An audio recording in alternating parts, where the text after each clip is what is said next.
Hello, this is Everett Pierce, and today is November the 15th, 2016, and it's about 11:30 a.m. Arizona time.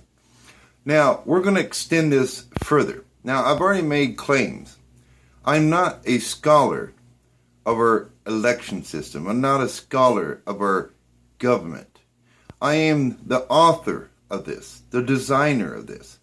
So, I would be able to give you so many examples in many different ways to present the good, the bad, and the ugly, what works good for it, what can work against it,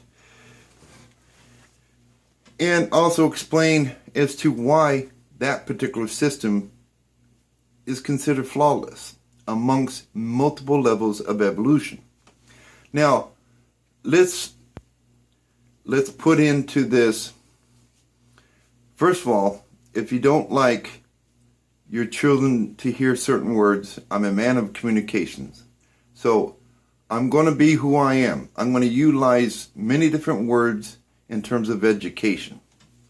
So our scenario in regards to the popular vote and the electoral vote.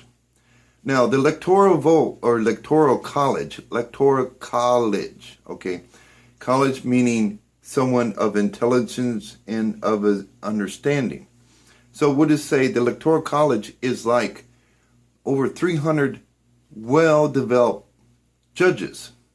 And they don't hold any particular party. They're not Democrat, they're not Republican, they're not liberals, they're not anyone. They have problem-solving skill sets. They're very intelligent for obvious reasons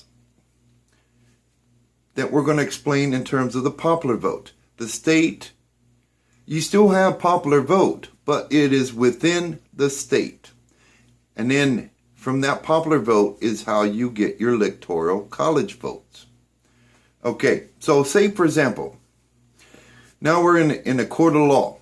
You have a defendant, and then you have against the state. Okay, so you have two parties.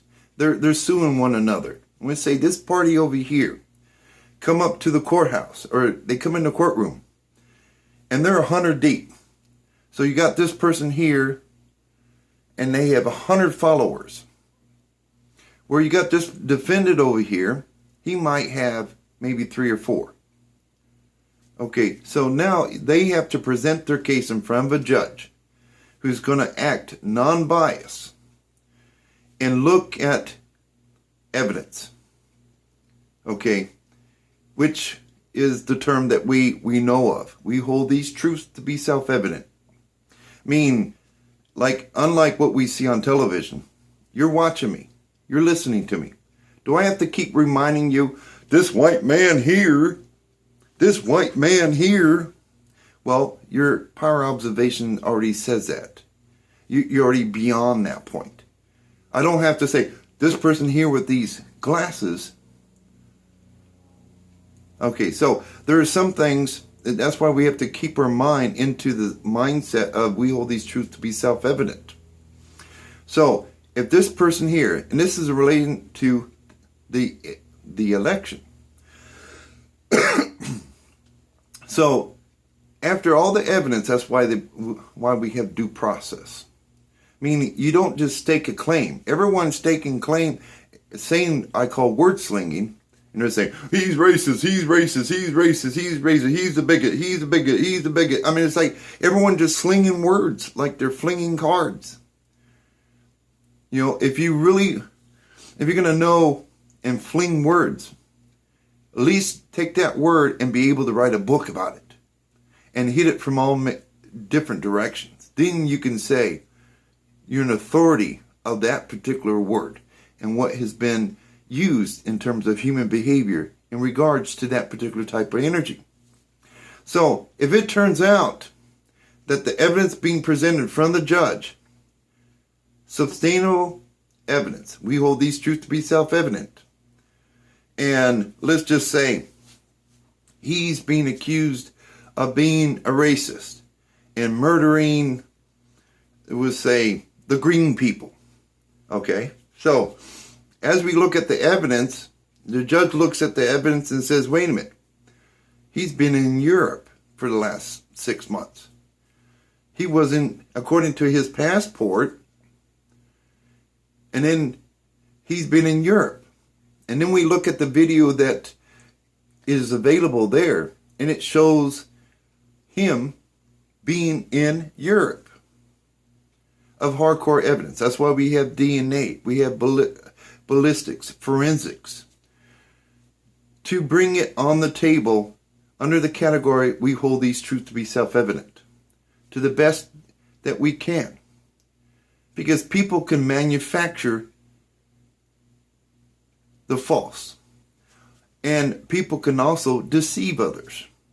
So what does say, this defendant over here looks really similar, a person's double, if you will, like the person who did kill all these green people and was being racist to the green people. Okay, but evidence shows beyond a shadow of a doubt, which is what I call the chicken method. If it looks like a chicken, it sounds like a chicken, it tastes like a chicken, it walks like a chicken. I mean, everything that you know that surrounds and is associated with a chicken, everything is rock solid, ironclad over here. But this group over here that is 100 deep, The only thing that they can bring to the table is circumstantial. It's nothing scientific. It doesn't fall in the category of we hold these truths to be self-evident. So now you have to take what is presented as hardcore evidence. Okay, you even have to take into the account that maybe this person has a twin. And that can easily be eliminated or put in as far as that. So basically that's in terms of understanding why when you collect all the states, and we have an Electoral College, electoral that is a collective, is because a lot of people can be misled to believe. So all these 100 people over here it comes to our manifestations. These people here may believe and swear up and down, this is the person that killed all these green people. But the paradox is he couldn't have done it because all the proof shows that he's been over in Europe. So that's why we got to look at this. Because you want to make sure if someone is killing someone, that the right person gets locked up. Because if you lock up the wrong person, then this person will continue going out and killing these green people. So in terms of the election, you say, well, Hillary's got the popular vote. Well, the popular vote, it was meant to be within the state. And that's how popular vote then yields the Electoral College vote, or the points, or the system. And then all the states, and it's to bring fairness to all the states. Because if you got a lot of people out there, they understand the minority and majority.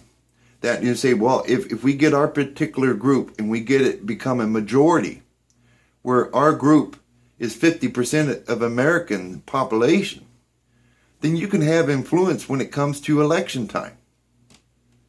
But as we know with human behavior, you got all these other states.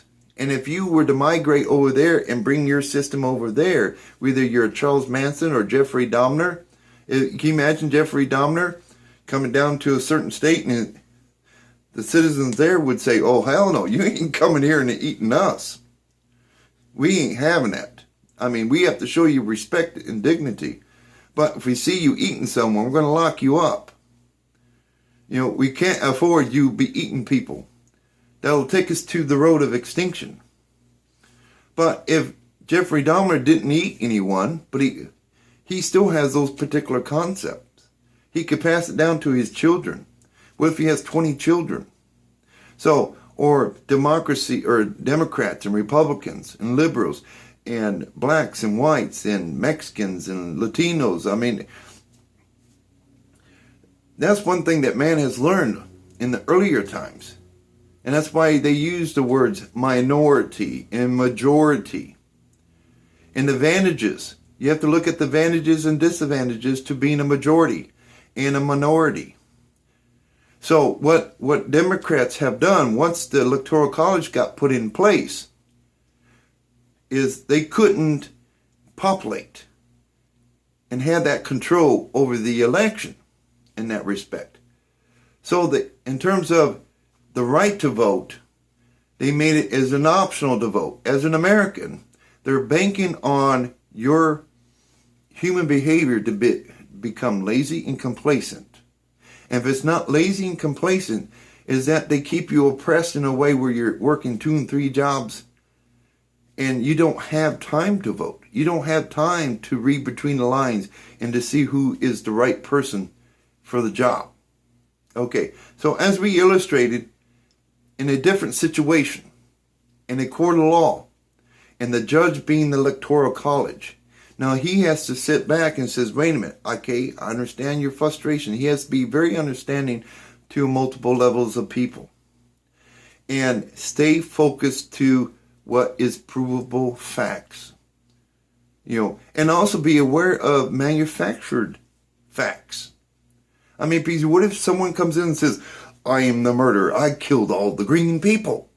And he wasn't. And he just wants the notoriety of it.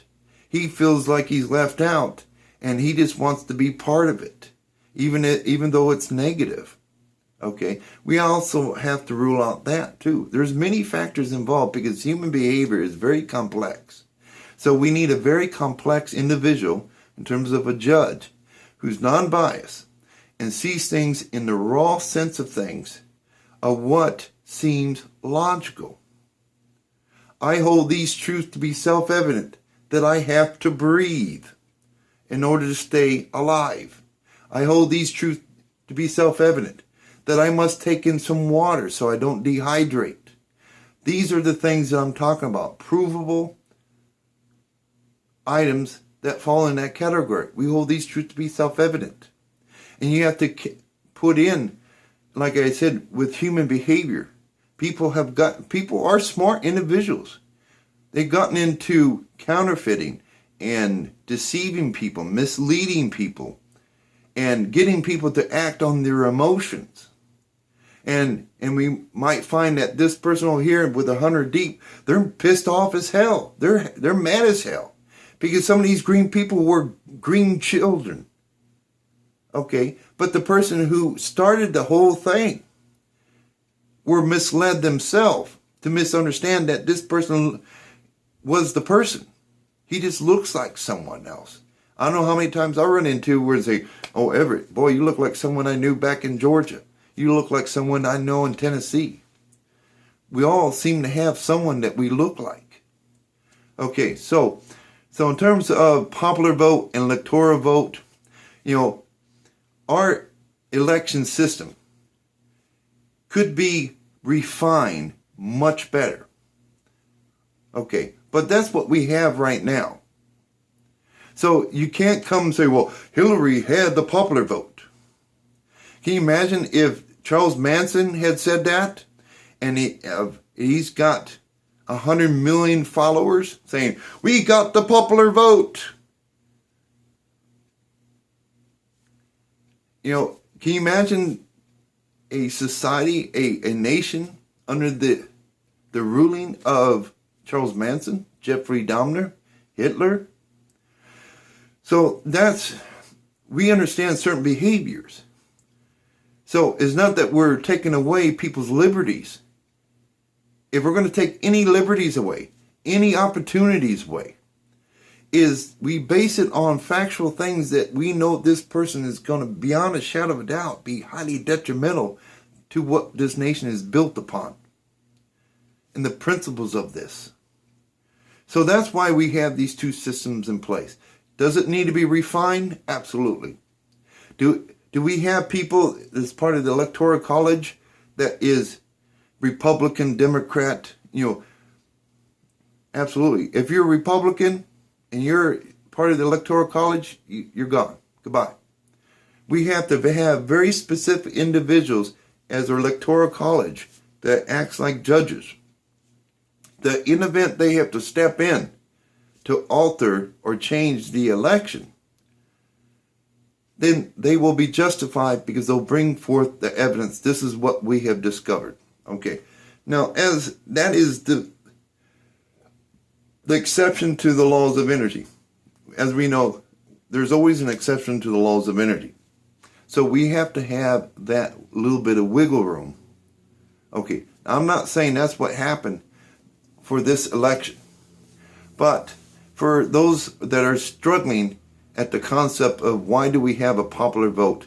Why do we have an electoral college? Because a lot of people feel that their vote doesn't count. No, your vote does count. And that's why when we do the statistics of things, it doesn't tell us what your concept is and what your belief is, but we can at least know, we can see by demographics. Are you Republican? Are you Democrat?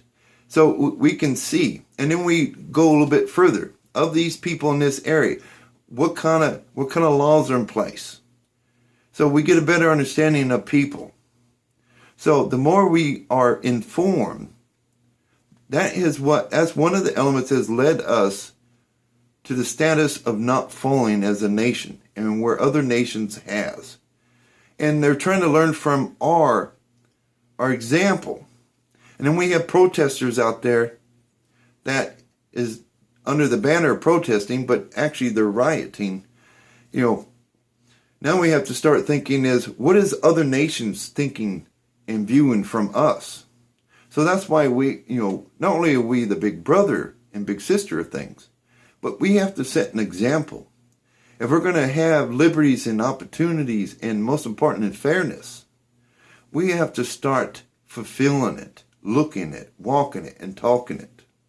So as I just illustrated with this example of the popular vote, so having this person here who was 100 deep in that court system, and this person only had 3 or 4. This person here that had 3 or 4 had overwhelming evidence that fell in the category of we hold these truths to be self-evident, just like Donald Trump. Not only did he get a boatload of Electoral College votes, and if you look at the popular vote, if you look at all the counties of all the states, how, of course, they light up California being all blue.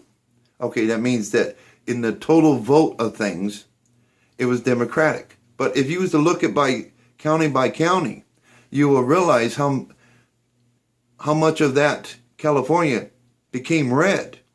It just happened to be there was enough Democrats there that the popular vote made the state blue in favor of Hillary. So that's why we look at the state, we look at the counties, we look at a whole slew of things. Your culture, we're a nation of many immigrants, and in all levels, religion, sectors of religion, maybe you don't believe in God. So we have to take in, this is what I call collective knowledge. Collective knowledge.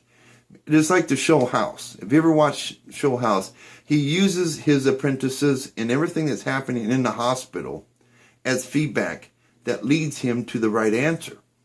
A lot of people don't like him. In fact, some people hate him. But they know that when it comes down to the heat of things, they always come to Dr. House to resolve the issue because he's always right. And in a lot of respect, I refer to House because that's about the closest that I can give you.